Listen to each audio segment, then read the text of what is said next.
You are watching the New American Media.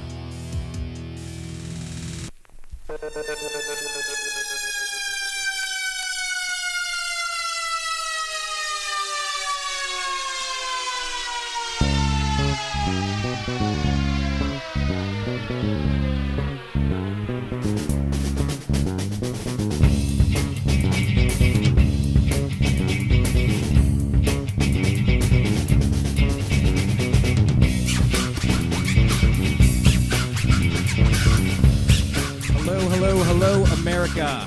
Welcome. Thank you very much for joining us today. If you're listening live, thank you very much for finding us on the newamericanmedia.com. I'm your host, Brian Engelman. It's the unhappy hour. It's the end of a long work week. We're talking sports. We're here.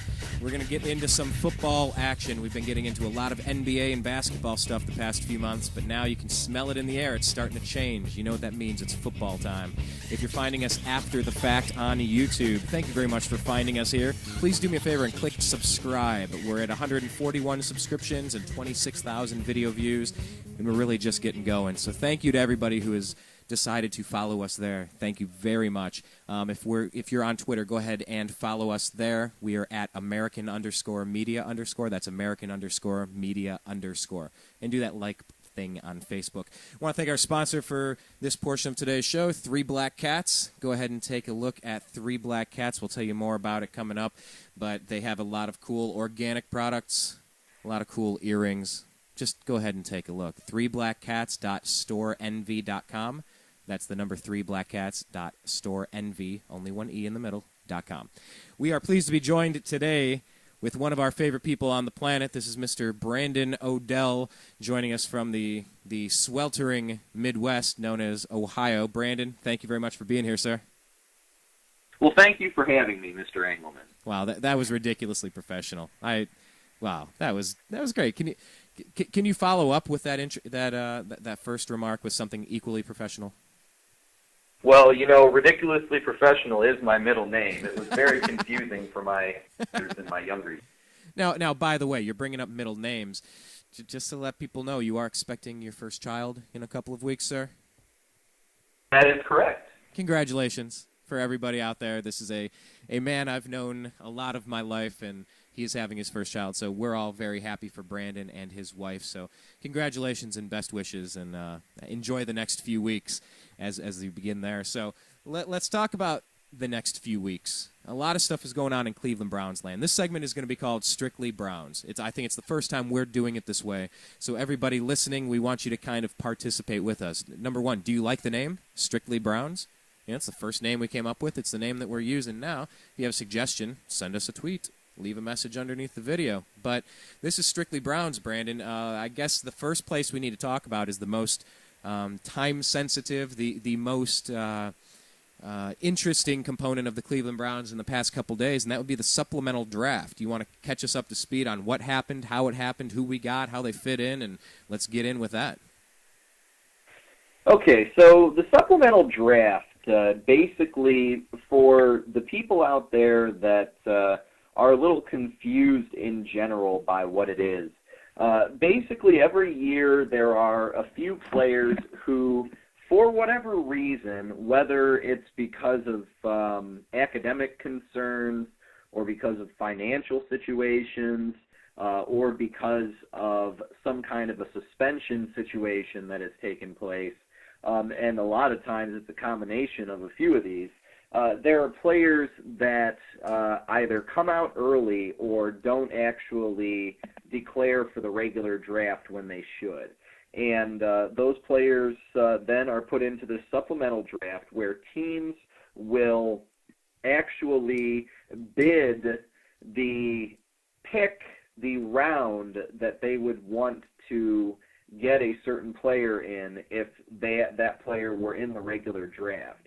And the teams that sign up to be in the supplemental draft then basically go in, or it goes in order that they rank. They just give you a random order of draft, and then the first team this year, for example, was the Buffalo Bills, and apparently they probably either said maybe third round or lower.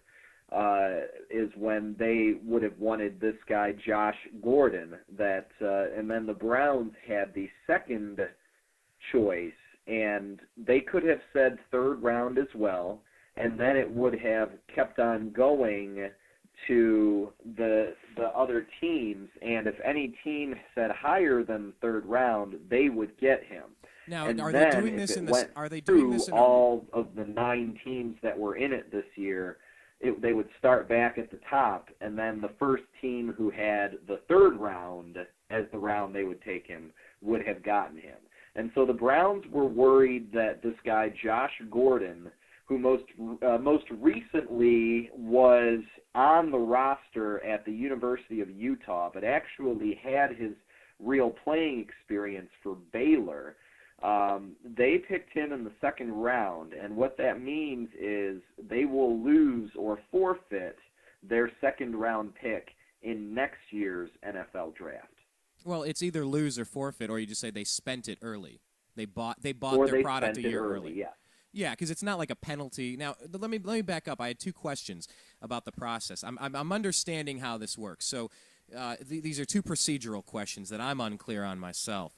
When they're bidding, this is a silent auction, or they're all together in a room, kind of like Christie's, where it's like you Buffalo, yes or no, and they have that little placard, they have that little sign, and they flip up the number 3. They will bid in the third round. What about you? Anyone else? Any final bid? Second round, sold. Or it's all silent. And then my other question was, is every team in the supplemental draft? Because what you were saying is that you sign up to be a part of the supplemental draft, but some teams just say, forget it, I'm not interested. Yeah, basically, say that there is a player that is available for the supplemental draft that your team, for whatever reason, is interested in, giving that player a shot. But say you're not, if you could get him for maybe a 5th-round pick, you would do that, but not anything higher than that. So you sign up for the supplemental draft, and you put that you'll give a 5th-round pick, and chances are there's another team that might say that they would give a 4th-round pick, and then they would have dibs because they're willing to use the higher pick on the player. So basically, you sign up if there's a player that you're interested in. Okay. A lot of times this supplemental draft kind of comes and goes, and it's no big deal. I don't know if the teams sit in a room. I would probably guess that it's a kind of more of a silent auction, and it's just all done via teleconference or video conference. Yeah, and that's kind of how I was seeing it. Or you, excuse me, by Friday at 5, you have until this time to submit to the league office the highest pick that you would be willing to give up for this player, and then they just take a look at all of what the submissions and say, okay, this team is the one that did it. Whatever the case, I'll tell you what, if there's anyone out there watching this on YouTube and you know the answer to that, leave us a comment underneath. We don't work 50 hours a week for ESPN. We're just sports fans. So if someone has some particular expertise in this area, please let us know. So let's talk about the process then, because last year, let's talk about supplemental draft. What do people know about it? I guess Terrell Pryor went last year to the Oakland Raiders. I believe it was the 3rd-round pick they gave up for him. Are there some other names that we know that have come out of the supplemental draft and why it could be important to some teams? Okay, here, if I threw a few of these names at you, you tell me if any of these guys turned out to be pretty good football players. Chris Carter. I've heard of him. Brian Bosworth. Okay, hang on. Chris Carter is one of the best receivers of all time from Ohio State. I watched him on the Vikings. I was a big fan of Chris Carter. He was supplemental draft. Do you know what round he went in? Because that's a pretty good pick. That I do not know. Yeah, I don't have that in front of me either. I did find a few names of some that's a good player. Former supplemental draft picks. The Boz. Brian Bosworth. Brian Bosworth, who might probably be more famous for both his haircut and his short-lived movie career than his actual what I would say to be short NFL career. But I believe he was in the NFL for about 5 or 6 years. Well, and in a way, it's almost that he's famous in the way that the Kardashians are famous. They're famous for being famous, kind of. What was that movie, Ice Cold? Remember that movie? I didn't see it, but yeah, it was something like that. And he was just like, a real tough guy, kind of like a Roadhouse kind of a movie or something like that. Yeah, it's been a while since I've seen it. So that's another name, Steve Walsh, former 49ers quarterback. Yeah. Pretty solid quarterback back in the day. And then speaking of quarterbacks, the one and only Bernie Kosar was maybe the most famous supplemental draft pick, especially for the Browns fans out there. Okay, now this took me as a surprise. It took me by surprise that Bernie Kosar went in the supplemental draft. I was a tyke. I never really knew. I just thought we had drafted him. I have his rookie card. But what do you know what the circumstances around Bernie were? Because that was a really good draft pick as well. That was a franchise quarterback for a decade. Okay, so back in 1985, when when Bernie Kosar was drafted, the rules were a lot more fast and easy, and there definitely were little loopholes if you knew where to look. Pretty much back in those days, the teams with the worst record in the regular season, you got the number one pick in the regular draft and in the supplemental draft. And See, I thought Bernie it was that way this year. Knew that the Browns were that the Browns liked him and wanted him, and he knew that he was a lifelong Browns fan, and it was his dream to play for Cleveland. So what ended up happening was he purposely didn't submit his papers for the regular NFL draft because of the fact that he knew the Browns pretty much could draft him with the supplemental draft because they had like the number one overall pick, and I guess everybody knew that Bruce Smith was already going to be drafted number one in the regular draft by the Bills, and so there was so basically for whatever reason the Bernie Kosar was gift wrapped and handed to the Browns, and even he admits that he still doesn't quite understand how it all works. Okay, now I remember hearing the peripheral of this story many times, but I never really took the time to understand how it got to that point. So he basically handpicked, he cherry-picked his team.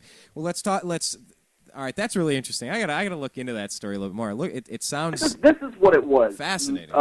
The Browns would have the Browns knew the Bills were going to draft Bruce Smith number one overall, and they also knew that the Bills had Jim Kelly, who was just coming over from the USFL. So they didn't need a quarterback. The Minnesota Vikings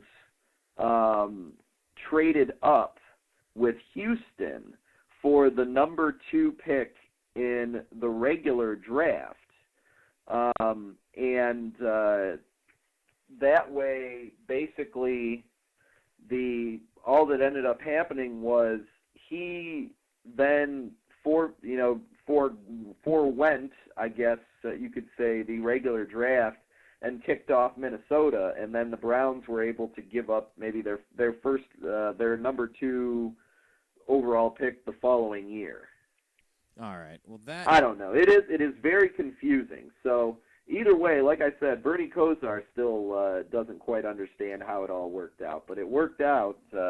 And you know what? It worked out for the Browns with their pick that they got yesterday. Well, I'll tell you what, Josh Brandon. Gordon. Why don't we talk a little bit about him? Yeah, let's do that. I think this is a good time to split things up. I want to remind everybody out there that if you're watching this on YouTube after the fact, thank you very much. Please click subscribe so that you can get our updates. We have 2 different shows every week. One is called Agree to Disagree, where that's politics, spirituality, religion, meaning of life, finance, all of the things you're not supposed to talk about inside of a bar.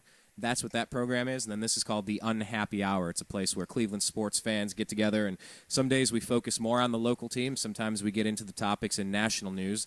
So that's why we're doing this. If you're out there on Twitter, please follow us at American_media_.